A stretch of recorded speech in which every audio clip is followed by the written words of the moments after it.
Добрый день, уважаемые коллеги! Меня зовут Фурсова Елена Юрьевна. Я воспитатель детского сада «Сказка» города Тулинска. Я уже 2 года веду инновационную деятельность «Веселый рюкзачок». И в рамках «Веселого рюкзачка» я бы хотела вам показать, как правильно с детьми можно научиться укладывать костер. Для этого нам понадобится 2 рогатки, вертикальная деревянная палочка, вот такая замечательная рыбка, сделанная из бумаги, ну и, конечно же, атрибут костра и вот такие брусочки деревянные. Итак, первый вид костра – это колодец. Для этого мы берем 2 вертикальные палочки, кладем на них сверху по горизонтали,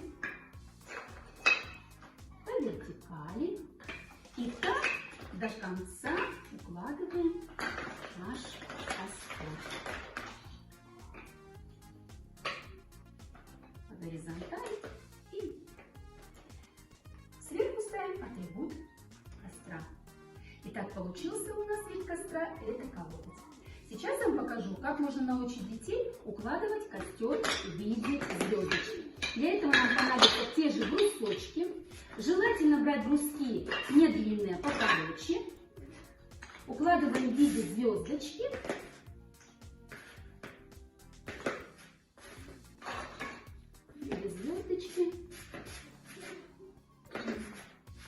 И в центр ставим атрибут нашего костра. Этот вид костра называется звездочка. Ну и последний, есть такой интересный вид костра, это шалашик. Для этого нам нужны будут также наши брусочки.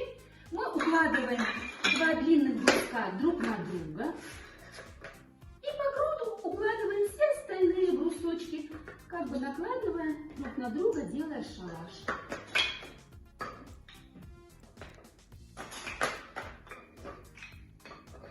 Вот у нас что получается. Видишь, шалаша. И сверху ставим атрибут нашего костра. Итак, этот вид костра называется шалаш. Итак, у нас костер готов. Атрибуты все есть. Можно играть с детьми в сюжетно-ролевую игру «Семейный поход». Спасибо за внимание.